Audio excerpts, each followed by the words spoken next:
What's this? A letter for me.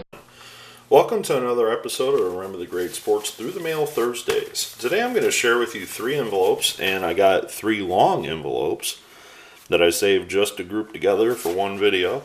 I have a pretty good idea who all these are because I don't always send out long envelopes to players for my return self-addressed stamped envelope. I send those out when they're oversized cards. So hopefully I'll open all these up and the oversized cards will all be signed. So we will jump into the first person, and these are all baseball related.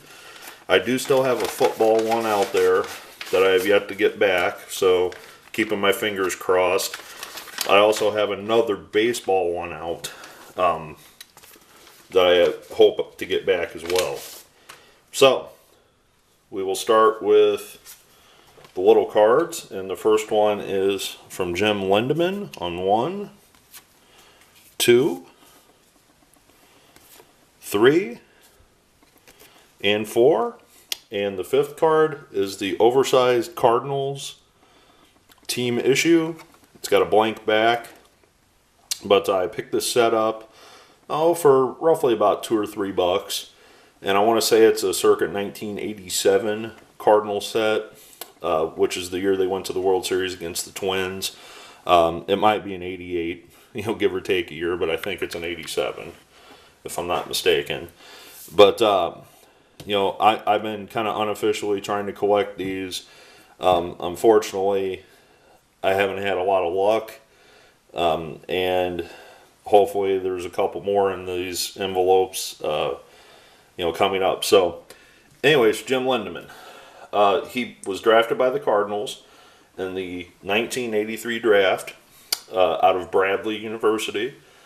So nearby Peoria, Illinois, not far from St. Louis. He worked his way up through the minors, and at 1986 he made his debut with the Cardinals at 24 years old.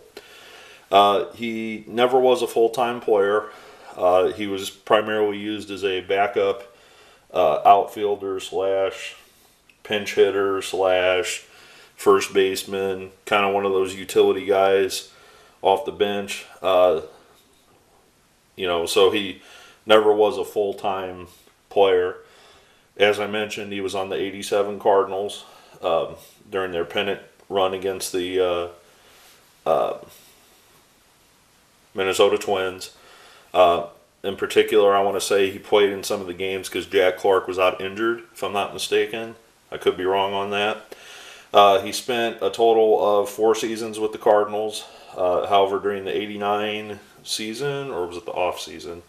No, it was the off season in 1989. The Cardinals traded him with Matt Kinzer to the Detroit Tigers for 3 guys that never made it to the majors, all minor league players. So that was his tenure with the Cardinals was over by 1989, and in 1990 he spent a season with the Tigers. The Tigers let him go after that season, and it looks like he spent time, in AAA and the majors with the Tigers. He only appeared in 12 games for Detroit. Then the Philadelphia Phillies signed him, and he played part-time for them, it looks like, for a couple seasons. After the 92 season, he went to the Houston Astros for a season, then finished his career in 1994 with the New York Mets.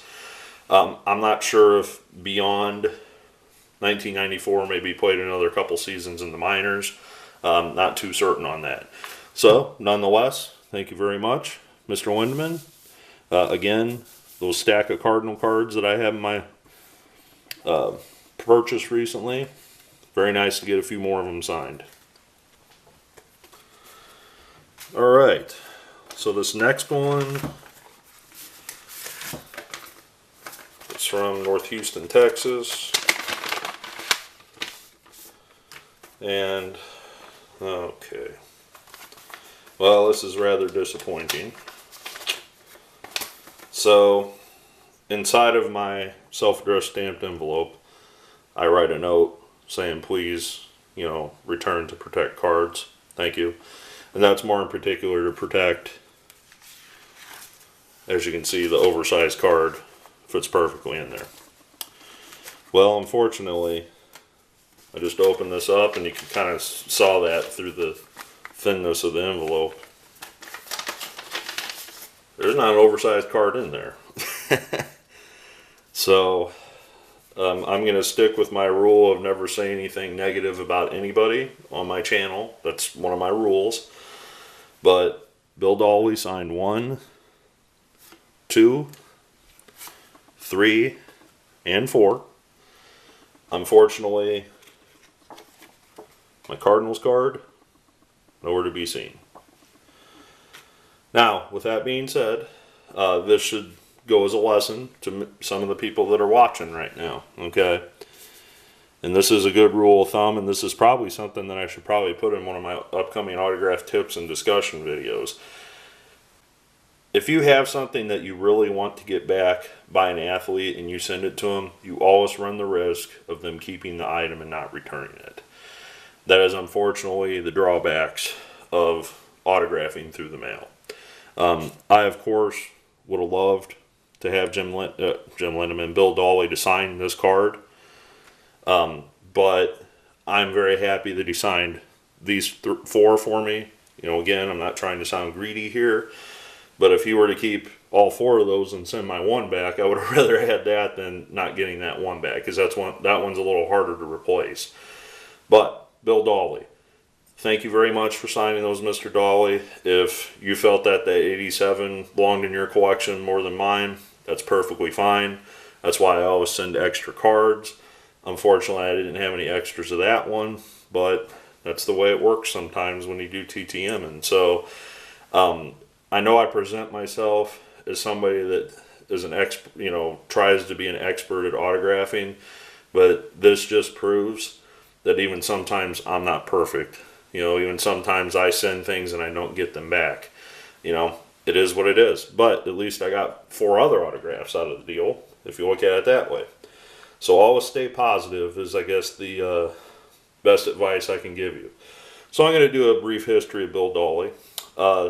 He was drafted originally by the Reds. He was traded to the Reds to the Astros, I want to say, which is that early card right there. Yes, the Astros. And in his rookie season in 1983, he actually made the All-Star team as reliever, as an All-Star. He did not make an All-Star team after that, which amazingly, his following year in 1984, he went 11-4 with 1.9 ERA. His 1984 numbers are far superior to his 1983 numbers, but yet he didn't make the All-Star team. Go figure. So he played for Houston for 3 seasons. After he was with the Astros, he was traded to the Chicago. He signed as a free agent to the Chicago White Sox. So there he is as a White Sox, signed as a free agent.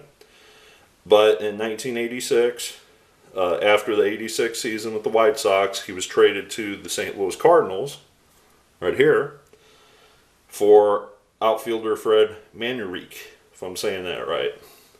Well, he spent the entire 87 season with the Cardinals, and after the 87 season ended, the St. Louis Cardinals released him, and he then signed with looks like the Philadelphia Phillies, and it was not a good year in 1988 for him. After the 88 season, he was signed by the Oakland A's on the 89 A's, so he got a World Series ring, despite not probably playing in the World Series. So that's pretty cool. So he went to the World Series with the Cardinals, but he would have got a World Series ring, even though he probably didn't play for the 89 Oakland A's, and that was his final year after appearing in 4 games. It appears to me that after his season in St. Louis, or maybe the season that he was in St. Louis, he may have injured himself, because he went from 60 games as a Cardinal to 8 games as a Philly and 4 games as an A. So that's a good sign of somebody probably getting injured. So nonetheless, thank you, Mr. Dawley. Thank you for signing the 4 that you sent back. I hope you enjoy the oversized one, you know, in your collection. I didn't realize you needed another one, or I might have tried to find one for you to keep and sign one for me. But thank you very much, and I appreciate it. Alright, so this next one, I don't think is a Cardinal because of the postmark. This one might be a little bit older, the stamp's different. And it is indeed former San Francisco Giant great Scott Garrelts on 1, 2, 3, and an 86 Action All-Star. I love getting these signed. These oversized Action All-Stars from the 80s. Those are great. If anybody ever has any of these they're looking to trade that are signed, I'm game. You know, I collect these unofficially. Diamond Kings as well. Super Diamond Kings, I should say. But if you have any of these Action All-Stars in your set, these postcard signed. But if you have any of these postcard-sized Action All-Star cards, you know, signed by whoever, you know, give me a holler. I might be interested in trading. So anyway, Scott Garrelts, a Giant his entire career. So if you're a San Francisco Giants fan, this is definitely somebody you might want to consider getting. He was originally, let's see, he was drafted by the Giants, of course, played his whole career there, as a first rounder, 15th overall in the 1979 draft out of high school. By 82, he was in the majors. He appeared in one game. 83, he appeared in another. Then he became, in 1984, a regular in the bullpen, but in 1985, he appeared in 74 games as a reliever, and he went 9-6 with a 2.3 ERA, garnering him an all-star spot. So, very cool. After that season, the Giants decided to make him a starter, and he went 13-9 as a starter in 86. In 87, he went 11-7 back in the bullpen. Actually, in 86, he split time between the bullpen and as a starter. So it looks like a spot starter. But in 87 and 88, he was primarily used in the bullpen. But in 1989, again, linking this to the 89 World Series, with Bill Dawley being on the A's, Scott Garrelts was one of the main pitchers on the Giants pitching staff that year, and he was a starter that year again. And he started 30 games, or 29 games, out of 30, so he only had one relief appearance, and he went 14-5 as a starter that season.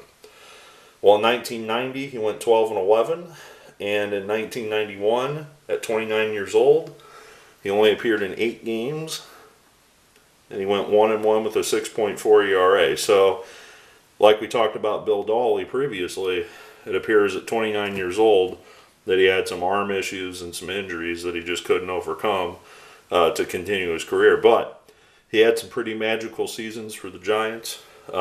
First as a reliever, becoming an all-star, and second in that 1989 World Series, that Earthquake Series you call it, you know, as one of the starters on the Giants. We all know that Oakland basically bashed the San Francisco Giants that year, but more importantly, it's known as the Earthquake Series because of the earthquake that took place during that series. So, in closing, thank you, Mr. Dawley, Mr. Garrelts, Mr. Lindeman, for sending that back and signing all the cards that you did. I hope you guys enjoyed this video. And again, it goes back to that if you have something that you really, really want to get back, you're always running a risk of sending it through the mail. So, thanks for watching, and look forward to your comments below.